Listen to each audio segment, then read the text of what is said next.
Exhortation de 5 à 7 minutes. 2 Rois chapitre 20, le verset 1er. En ce temps-là, Ézéchias fit malade à la mort. Le prophète Ésaïe, fils d'Amoth, vint auprès de lui et lui dit: Ainsi parle l'Éternel, donne tes ordres à ta maison, car tu vas mourir et tu ne vivras plus. Ézéchias tourna son visage contre les murs et fit cette prière à l'Éternel. Ô Éternel, souviens-toi que je marchais devant ta face avec fidélité et intégrité de cœur, et que j'ai fait ce qui est bien à tes yeux. Et Ézéchias répandit d'abondantes larmes. Ésaïe, qui était sorti, n'était pas encore dans la cour du milieu lorsque la parole de l'Éternel lui fut adressée en ces termes: Retourne et dis à Ézéchias, chef de mon peuple, ainsi parle l'Éternel, le Dieu de David, ton père. J'ai entendu ta prière, j'ai vu tes larmes, voici, je te guérirai. Le 3e jour, tu monteras à la maison de l'Éternel.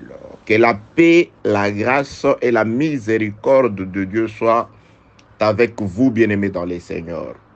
Je ne t'enseigne pas, je voudrais juste t'exhorter, je voudrais juste te rappeler quelque chose que tu connais.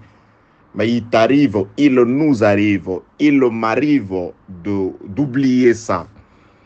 Je voudrais partager cette expérience, je voudrais partager cette adresse de Dieu avec vous, mes compatriotes célestes.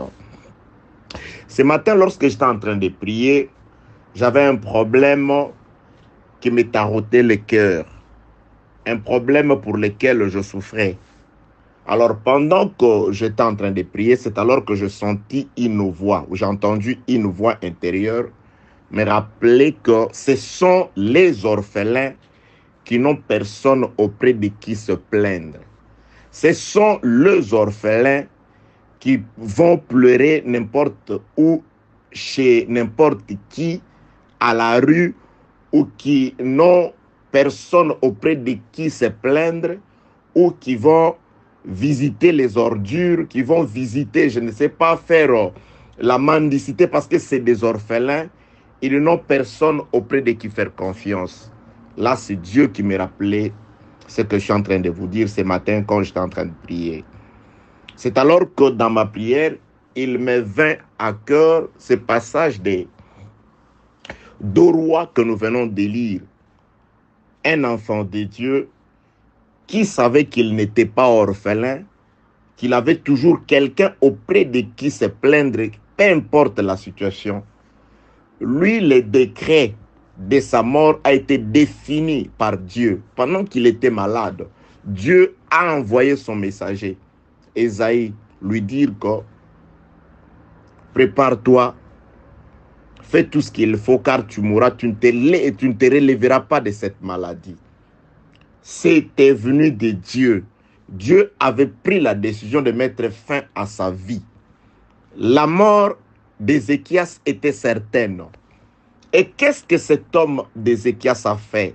C'est là où le Seigneur m'a conduit, pour confirmer que ce sont des orphelins qui n'ont pas quelqu'un auprès de qui se plaindre. Ce sont des orphelins qui se lamentent chez n'importe qui. Ce sont des orphelins qui disent n'importe quoi, qui vont de porte à porte en train de pouvoir se plaindre de leur sort, de ce qui leur arrive. Mais celui qui n'est pas orphelin, c'est-à-dire qui se reconnaît avoir un parent, lorsque surgit un problème, ce dernier s'approchera de son parent. Raison pour laquelle, lorsque un décret de mort a été prononcé par l'Éternel et annoncé par Ésaïe, le prophète de Dieu, à Ézéchias, ce dernier s'est souvenu qu'il n'était pas un orphelin. La Bible déclare, le passage des Écritures que nous venons de lire, Ézéchias tourna son visage contre les murs et fit cette prière à l'Éternel. Il a répandu d'abondantes larmes devant l'Éternel. Ézéchias, voyant sa mort certaine, voyant un décret de mort contre sa vie, il serait tourné vers son parent. Il serait tourné vers son père. C'est alors qu'il a répandu des larmes. Il s'est plaint auprès de Dieu. Il a pleuré auprès de Dieu. Lorsque Dieu m'a rappelé ces passages des Écritures et que Jésus-Christ a confirmé dans le livre de Jean chapitre 14, le verset 18, et que je ne vous laisserai pas orphelin, mais je viendrai à vous. Je viendrai en vous. Il a promis qu'il sera là. Donc, si tu crois que Jésus-Christ est ton parent, si tu crois aux paroles du Seigneur Jésus-Christ selon lesquelles tu n'es pas seul, il est là, peu importe ton problème, je te recommande, je te donne comme requête de pouvoir, comme Ézéchias, répandre d'abondantes larmes, pas devant les hommes, de ne pas te plaindre de ton sort au milieu des hommes, mais regarde l'Éternel. Prends le temps de prier. Prends le temps de pouvoir te lamenter devant l'Éternel. Que la paix, la grâce et la miséricorde de Dieu soient avec vous. Je voudrais t'exhorter pour te dire que c'est en vain que tu vas te plaindre chez les hommes. C'est en vain que tu peux commencer à pleurer, que tu peux te dire déjà que cette maladie est chronique, que tu peux te condamner toi-même à cette situation qui t'accable. Mais je te dis, si tu reconnais les paroles du Seigneur Jésus-Christ selon lesquelles il ne te laissera pas seul, il viendra en toi et que tu n'es pas orphelin, alors approche-toi de ton Père.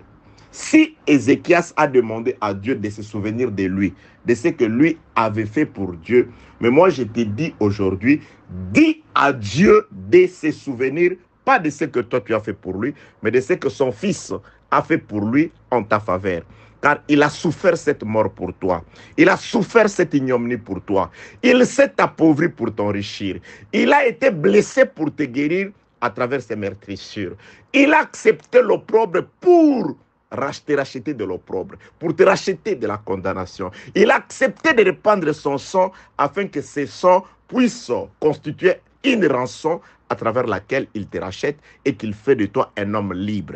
Libre de tout lien du diable. Libre de toutes les paroles de malédiction des hommes. Libre de toutes les limites placées par les hommes dans ta vie. Au nom de Jésus-Christ, dis à Dieu de se souvenir des souffrances, de se souvenir de tout ce que son fils Jésus-Christ a subi à la croix pour toi, afin que s'accomplisse ce qui est écrit par le frère Paul, et que si Dieu n'a pas épargné son propre fils et il l'a livré en sacrifice pour nos péchés, ne nous donnera-t-il pas toutes choses avec lui? Laisse que la paix, la grâce, la miséricorde, l'amour, l'assistance, la paix, la protection, la lumière du Saint-Esprit soit avec toi au nom de Jésus-Christ. Amen.